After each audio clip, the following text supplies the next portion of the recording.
You know, Britain makes up the second largest military contingent against Iraq. A lot of officials in Britain have been expressing their views throughout the day about how they think the operation has been going. Let's go to Mitch Leopard now in London for an update. Mitch? Well, Ralph, it's been a day of reaction here. British ships and aircraft took part in the pre-dawn assault on Iraq. And this afternoon, there were reports that some of the approximate 35,000 British ground troops in Saudi Arabia were moving closer to the Kuwaiti border, perhaps preparing for a ground assault on Iraqi defenses. Most of the people we talked to today in London expressed relief that Operation Desert Storm went so smoothly, a feeling echoed in this newspaper headline throughout London today. British readers, however, cautioned against jubilation. Defense Minister Tom King told reporters one British plane had been lost, and Prime Minister John Major told Parliament a fierce battle may lie ahead. I must say to my honourable friend that we should be under no illusions whatsoever about the scale and potential might of the Iraqi forces. Whilst I am confident about the success, I cannot yet be confident about the speed of that success, and I think we should prepare ourselves for that fact. The initial impressions indicate that the combined air operations have inflicted significant damage on the targets concerned. In the initial sorties, all our aircraft have returned safely. But I have to advise you that during a later sortie, one Tornado suffered an engine fire, and it and its crew are missing. Defense Ministry spokesman would not confirm reports broadcast by the BBC that the missing crew had bailed out over Iraqi territory and that a search operation was underway. A little over an hour ago, I spoke with a woman who was Prime Minister of this country when the Gulf crisis began and who played such a crucial role in determining how Britain would respond. Well, first I would like to say thank you to President Bush and the American people for the tremendous leadership they've shown ever since Saddam Hussein started this war on August the 2nd, and the way in which they've got and kept all the allies together, and we're still together.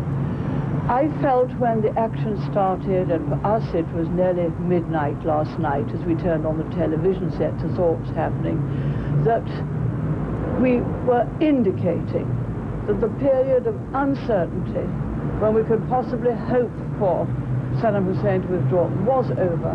He'd had so many chances to withdraw. It was quite clear that he was taking what I call the typical dictator's stance. Dictators don't withdraw. They have to be defeated. The first day's action went very well, and I think we're all very pleased. That is only the beginning.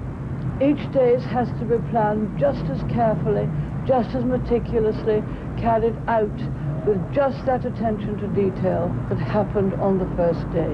No, I don't believe in pauses unless they're necessary from your own military viewpoint. I think a pause may very well help your enemy, and it's our purpose to get this job done and completed and Kuwait free once again.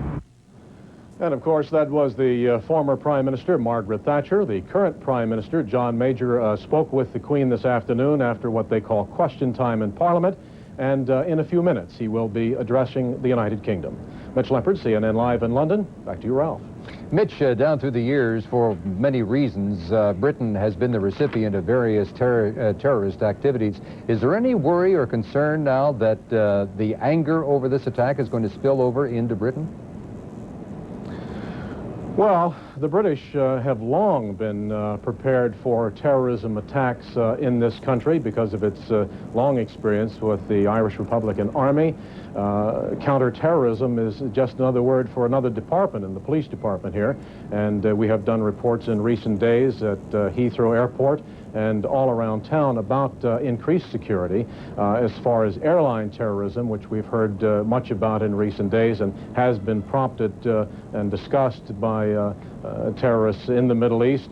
The British authorities say simply they have been prepared ever since Lockerbie for the event of that, and ever since the latest threats out of Iraq, they've increased their attention to security just that ever so little bit more. Mitch, what about the people on the street? What do you hear from there? Are they in agreement with the government officials over how successful this has been and how Britain should be a part of this? Well, if you attended some of the demonstrations that are taking part throughout the city this evening, you would say no.